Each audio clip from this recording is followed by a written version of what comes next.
Relations are associations between two or more tables based on common fields from each table, often involving primary and foreign keys. There are three types of relations. The first are one-to-one relations. In these relations, every row in the primary table has one and only one associated row in the foreign table. In type RM, we define these types of relations with the one-to-one decorator.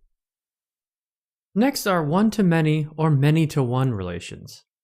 For these relations, every row in the primary table has one or more related rows in the foreign table. In type RM, we define these types of relations with the one-to-many and many-to-one decorators. Lastly, we have many-to-many relations. This is when every row in the primary table has many related rows in the foreign table, and every record in the foreign table has many related rows in the primary table. In type RM, we define these types of relations with the many-to-many decorator. In a previous lesson, we temporarily labeled flavors as type JSON so we could store an array there. Let's fix this now to use relations and point to multiple entries in a new flavor table we'll create in a moment. To get started, let's create a new flavor entity with the nest CLI, making sure we put it within our coffees domain in the coffee/entities folder. In our terminals, let's enter in nest g class coffees/entities/flavor.entity --no-spec. Just a reminder that we're passing in the no-spec flag again so that the CLI doesn't generate a test file, as we won't need them for entities. Now let's open up our newly generated file and define the corresponding columns. Also, and this one is important, let's make sure that the name of our class is flavor, without the entity suffix, as we don't want the word entity for our database table name. For our flavor entity, we want to keep it simple, as we only need two columns, ID and name. With this in place, we can now define our first relation.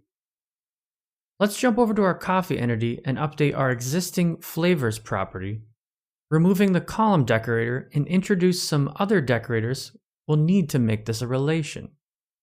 First, let's introduce a new decorator called join table from the type RM package and add it on top of our flavors property. This join table decorator helps specify the owner side of the relationship, which in this case is the coffee entity. Now that we've joined these tables, let's define the type of relationship that we want to exist between these entities and use the corresponding decorator. In this case, we need to define that each coffee can have multiple flavors, so we're going to be using many-to-many decorator here for this relation. Let's add the many-to-many decorator, also from the type RM package, right below join table and pass in a few parameters to help this decorator understand and establish this relation for each side. For our first parameter, we want to establish what the type for the relation is by entering type flavor. This is just a function that returns a reference to the related entity, in this case the flavor entity. For the next parameter, let's pass in an arrow function that returns the related entity and specify what property needs to be selected that is the inverse side of the relationship. In other words, what is coffee inside of the flavor entity?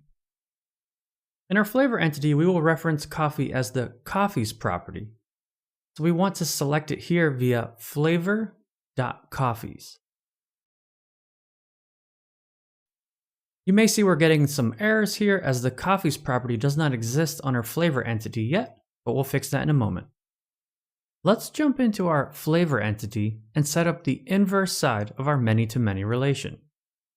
Let's add that missing property called coffees to our flavor entity and give it the type of coffee array.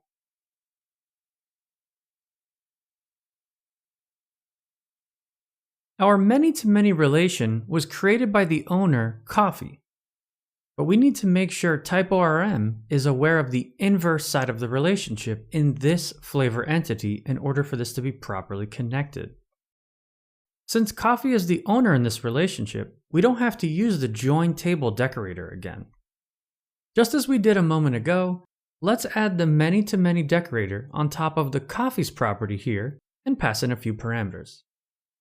First, let's declare what the type of our inverse entity relation is. In this case, it's coffee. As for the next parameter, let's select where flavor is indicated on the coffee entity, which is the flavors property. So let's enter in coffee.flavors here. Great. And just like that, we've created a many-to-many relationship between these two entities. But we almost forgot one thing. We need to make sure we register our flavor entity with typorm. Let's add flavors to the typorm.forFeature array in our coffees module. And that's it. Once we start our application, the following tables will be created by typorm. Note that when we run our application in development mode, typorm will automatically add these tables for us. This is due to synchronize true being set. But once again, make sure to disable this for production.